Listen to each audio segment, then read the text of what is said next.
Hello students, मैं हूं Jitendra Ajmera the crazy programmers की तरफ से। आज वाली वीडियो में हम नॉर्मलाइजेशन की सीरीज़ में अगला जो सीक्वेंस पढ़ने वाले हैं वो है 4NF या फोर्थ नॉर्मलाइजेशन फॉर्म। ये BCNF के बाद आता है, यानी कि first normalisation form, second normalisation form, third normalisation form, उसके बाद में आता है BCNF। तो प्रैक्टिकली सेइंग फोर्थ नंबर पे BCNF आता है। लेकिन अगर देखें तो BCNF जो है एक तरह से फोर्थ स्टेप को कवर नहीं करता, बल्कि ये एक मिड स्टेज नॉर्मलाइजेशन फॉर्म है। बाकी BCNF के बारे में ज़्यादा जानने के लिए आप हमारा प्रीवियस वीडियो देख सकते हैं, उसका लिंक आपको डिस्क्रिप्शन बॉक्स में मिल जाएगा। तो जब बाद में BCNF के बाद में जो नेक्स्ट फॉर्म डिस्कवर की गई तो उसे 4NF नाम दिया गया, ठीक है, क्योंकि BCNF को मिड रेंज या फिर 3.5 नॉर्मलाइजेशन फॉर्म भी बोला जाता है। इसीलिए ये जो नेक्स्ट फॉर्म है उसे फोर्थ नॉर्मलाइजेशन फॉर्म बोलते हैं। तो प्रैक्टिकली ये आती है 5th नंबर पे, पर इसका नाम है फोर्थ नॉर्मलाइजेशन फॉर्म। अब देख लेते हैं इसकी टर्म्स एंड कंडीशन क्या होती है। पहली कंडीशन तो वही कि ये अपनी प्रीवियस नॉर्मलाइजेशन फॉर्म तक ऑलरेडी आ चुका होना चाहिए, ठीक है। कैसे कि भाई ये जो है ऑलरेडी कोई भी टेबल जो BCNF में हो उसी को 4NF में कन्वर्ट किया जा सकता है। ऐसा नहीं 3NF में है तो 4NF में हम ला सकते हैं, नहीं भाई, उसको 3NF के बाद BCNF में कन्वर्ट करना पड़ता है। देन BCNF में अगर वो है तो ही उसको 4NF या फोर्थ नॉर्मलाइजेशन फॉर्म में लाया जा सकता है। और इस वाले यानी फोर्थ नॉर्मलाइजेशन फॉर्म की कंडीशन क्या है जो हम यहाँ अप्लाई करते हैं, वो कंडीशन है ये कि कोई भी मल्टी वैल्यू डिपेंडेंसी अलाउड नहीं है, ठीक है। No multi value dependency allowed. अभी मल्टी वैल्यू डिपेंडेंसी क्या होती है, ठीक है। तो पहले मल्टी वैल्यू डिपेंडेंसी को एक बार समझ लेते हैं। x टेंस टू y, देखिए ये तो अब तक तो आप इस टर्म से फेमिलियर हो चुके होंगे। ये फंक्शनल डिपेंडेंसी है। y जो है अपने रिकॉग्निशन या पहचान के लिए x पर डिपेंड कर रहा है, ठीक है। अगर आपको ये नहीं पता फंक्शनल डिपेंडेंसी क्या होती है, कितने टाइप की होती है, कैसे वर्क करती है, उसका नॉर्मलाइजेशन में क्या रोल है, तो आप हमारे प्रीवियस वीडियोस जो है वहाँ पे आपको फंक्शनल डिपेंडेंसी के बारे में पूरा एक सेपरेट वीडियो मिल जाएगा। आई पर्सनली सजेस्ट एक बार आपको आप देख लीजिए। तो यहाँ पर ये मानते हुए कि आपको फंक्शनल डिपेंडेंसी का पता है और आपने वीडियो देख लिया है, तो x टेंस टू y यानी y अपने रिकॉग्निशन के लिए x पे डिपेंड करता है, ठीक है। तो ये हम सबको पता है, ये हर टेबल के अंदर होता है। कैसे यहाँ पे जो कोर्स है वो ID पे डिपेंड कर रहा है। कैसे ये कोर्स किस स्टूडेंट ने लिया है जिसका ID है 01, तो ये है x tends to y dependency. तो इसमें x की सिंगल वैल्यू के लिए y की मल्टीपल वैल्यू अगर प्रेजेंट हो तो उससे मल्टी वैल्यू डिपेंडेंसी कहते हैं। और ये 4NF में अलाउड नहीं है। अगर ऐसा है तो आपको वो हटाना होगा, ठीक है। कैसे, अब हम एग्जाम्पल के थ्रू समझ लेते हैं। ये मैंने एक टेबल बना रखी है स्टूडेंट इन्फॉर्मेशन। ये वो स्टूडेंट्स हैं जिन्होंने अलग अलग कोर्सेज में एडमिशन लिया है और साथ के साथ उनके स्पोर्ट्स की भी इन्फॉर्मेशन हमें आगे दिख रही है, ठीक है। देखिए एग्जाम्पल समझाने के लिए मैंने टेबल लिया है, ठीक है। इस तरह के आप क्वेश्चन मत पूछिएगा कि सर टेबल में नेम तो है ही नहीं स्टूडेंट का, स्पोर्ट्स और कोर्स हमने साथ में कैसे ले लिए। डेटाबेस जब बनाते हैं तो मल्टीपल टेबल्स के अंदर अलग अलग तरह की एरर निकल के सामने आती है। उनको दूर करने के लिए ही नॉर्मलाइजेशन को जो है प्रपोज किया गया है, इंट्रोड्यूस किया गया है। तो मैंने उसी तरह की प्रॉब्लमेटिक टेबल आपके सामने रखी है ताकि आपको 4NF आसानी से समझ में आ जाए। तो यहाँ पे मैंने स्टूडेंट ID लिया है, कोर्स लिया है और किस किस स्पोर्ट्स में उसने एडमिशन लिए हैं वो भी मैंने यहाँ बता दिया है, ठीक है। तो यहाँ पे अगर हम देखें तो स्टूडेंट ID 01 दो बार आ रहा है। क्यों? क्योंकि उसने 2 कोर्स में एडमिशन लिया है और उसने 2 स्पोर्ट्स में एक साथ जो है एनरोलमेंट कराया है। अब आप बोलोगे सर अगर 01 जो है दोनों उसी की रो है तो हम इनको मर्ज करके एक ही रो में ऐसे क्यों नहीं लिख देते 01 DBMS, CN और क्रिकेट, टेनिस। तो ऐसा क्यों नहीं कर सकते? क्योंकि फर्स्ट नॉर्मलाइजेशन फॉर्म क्या बोलती है, हर एक वैल्यू एटॉमिक होना चाहिए। एक सेल के अंदर या एक टपल के अंदर एक ही वैल्यू होनी चाहिए। तो ये BCNF तक आई हुई है टेबल ऑलरेडी, तो इसने 1NF, 2NF, 3NF और BCNF के रूल्स ऑलरेडी फॉलो कर लिए हैं। इसलिए मैंने इन टेबल को 2 टाइम, ये रो जो है यहाँ पे 2 बार आई है, ठीक है। तो अब अगर हम यहाँ पे देखें तो 01 यानी SID पे कोर्स डिपेंड कर रहा है और स्पोर्ट्स डिपेंड कर रहा है। कैसे भाई? DBMS में एडमिशन किसने लिया भाई? जिसका ID 01 है।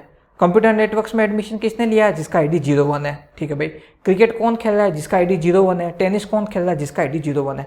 तो ये डिपेंडेंसी किस पे दिखा रहा है? SID पे। मैं इन कॉलम्स को नाम दे देता हूँ, SID को मैं नाम देता हूँ S, कोर्स को देता हूँ मैं C और स्पोर्ट्स को देता हूँ मैं SP। ये तीनों कॉलम्स के नाम है। तो C किस पे डिपेंड कर रहा है? S पे, ठीक है। और ये जो स्पोर्ट्स वाला जो एट्रीब्यूट है ये भी जो है स्टूडेंट ID पे डिपेंड कर रहा है। क्यों? ये कोर्स पे क्यों नहीं डिपेंड कर रहा है? आप खुद देखिए, कोई रिलेशन दिख रहा है क्या? क्रिकेट किसने लिया है भाई? जिसका कोर्स DBMS है। अब इससे कोई इन्फॉर्मेशन निकली क्या? DBMS तो खूब सारे लोगों ने लिया होगा। क्रिकेट कौन खेल रहा है? जिसका ID 01 है। ये इन्फॉर्मेशन निकली ना। तो यानी कि स्पोर्ट्स जो है किस पे डिपेंड कर रहा है? SID पे। तो ये चीज़ मैंने फाइंड आउट कर ली।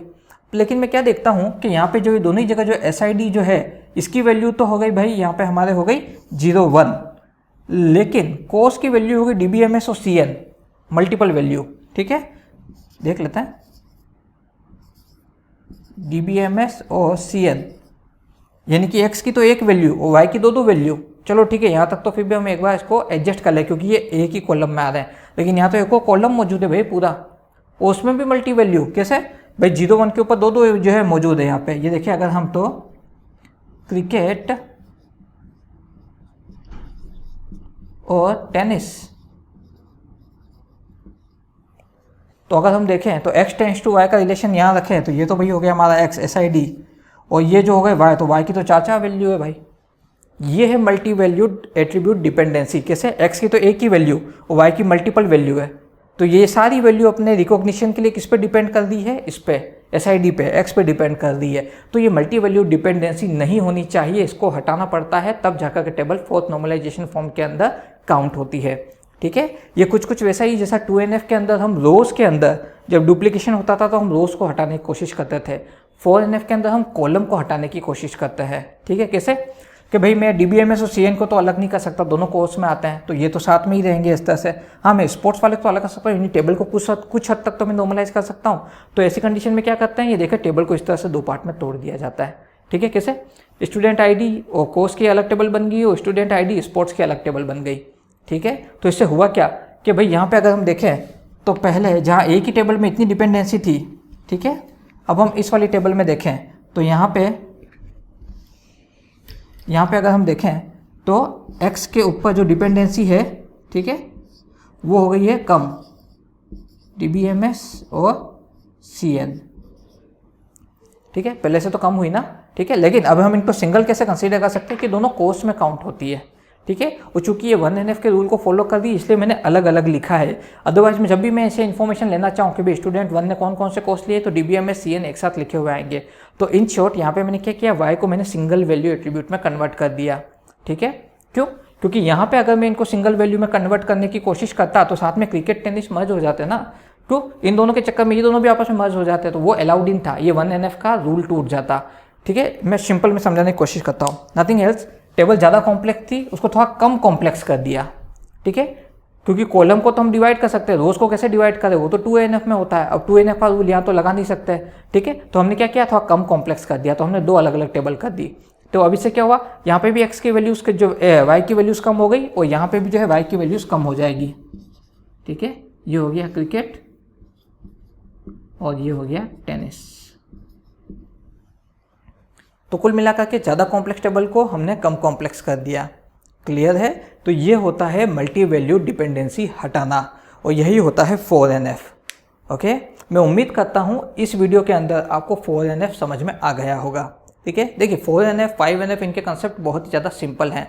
ठीक है, BCNF तक आते आते हम रो वाइज जो है रिडंडेंसी और डुप्लीकेसी को हटाने की कोशिश करते हैं, उस चक्कर में हम टेबल के मल्टीपल पार्ट करते हैं। 4NF 5NF एक्चुअली कॉलम पे ज़्यादा वर्क करते हैं, कॉलम की डिपेंडेंसी को हटाने का जो है वर्क करते हैं। अगर आपने नोटिस किया हो तो कुछ ये आपको 2NF जैसा लग रहा होगा। ठीक है, वो इसीलिए क्योंकि वहाँ पे 2NF में हम रोज की डुप्लीकेसी हटाए थे, पर यहाँ पे हम कॉलम की डुप्लीकेसी हटा रहे हैं। ओके, और डुप्लीकेसी तो है ही नहीं, बस हम टेबल की जो कॉम्प्लेक्सिटी है वो हटा रहे हैं। तो ये है ऑल अबाउट 4NF। बस यही ध्यान रखिएगा कि एक तो टेबल BCNF में होना चाहिए और x टेंड्स टू y जो मौजूद है वो हर टेबल में होता है। ठीक है, उसके अंदर y की मल्टी वैल्यू नहीं होनी चाहिए, ऐसे कॉलम को ही हटा दो जो मल्टी वैल्यू जो है क्रिएट कर रहा है। ठीक है, और अभी तो मैं चाहूँ तो इसको भी वो सिंप्लीफाई कर सकता हूँ। ठीक है, इसके ऊपर रूल्स लगा कैसे कि मैं कोर्स के नाम लिखने के बजाय कोर्स के ID ले लूँ। ठीक है, और कोर्स के ID आएंगे तो उससे क्या होगा, DBMS 10 बार लिखने की जरूरत नहीं पड़ेगी, खाली कोर्स IDs लिखनी पड़ेंगी मुझे, वो भी कर सकते हैं। ठीक है, तो अगर आपको नॉर्मलाइजेशन का पूरा कंसेप्ट समझ में आ जाता है तब तो आप किसी भी टेबल को फाइनल लेवल तक ले जाके अपने हिसाब से पूरा नॉर्मलाइज कर सकते हैं। और ये बात हमेशा ध्यान रखिएगा कि जब भी डेटा की बात आती है, एक टेक्स्ट के बजाय एक नंबर कम जगह घेरता है। ठीक है, जैसे सपोज किसी स्टूडेंट का पूरा नाम लिखें हम, ठीक है, सपोज जैसे ज्योति अग्रवाल हम पूरा नाम लिख रहे हैं, ठीक है, या फिर हम पूरा नाम लिख रहे हैं राज अग्निहोत्री या इस तरह से कुछ भी हम पूरा नाम दे रहे हैं, तो वो कितनी जगह घेरेगा, उसके बजाय उसका ID लिख दिया 01 02 03, सोचिए कितना स्पेस बचता है। तो जब अगर हम ह्यूज डेटाबेस की बात करें तो नंबर्स ज़्यादा इसलिए इस्तेमाल किए जाते हैं जो स्पेस बचाओ, यही नॉर्मलाइजेशन का कंसेप्ट है। ओके, तो ये सब कुछ था अबाउट 4NF। मैं उम्मीद करता हूँ आपको 4NF का कंसेप्ट समझ में आ गया होगा। फिर भी अगर कोई भी डाउट या कोई क्वेरी है या कोई सजेशन या कोई फीडबैक है या कोई चीज़ आप डिटेल में जानना चाह रहे हैं, हमें कमेंट बॉक्स में लिख करके बताएं। हमारे इस वीडियो को लाइक कीजिए और चैनल को सब्सक्राइब कीजिए ताकि आपको आने वाले वीडियोज़ के नोटिफिकेशन मिल सकें। इस वीडियो के नोट्स आपको डिस्क्रिप्शन बॉक्स में अवेलेबल हो जाएंगे। हमने अभी तक जितने भी वीडियोस बनाए हैं उनके लिंक और उनके नोट्स के लिंक भी आपको डिस्क्रिप्शन बॉक्स में अवेलेबल हो जाएंगे। द क्रेजी प्रोग्रामर्स की तरफ से आज के लिए बस इतना ही।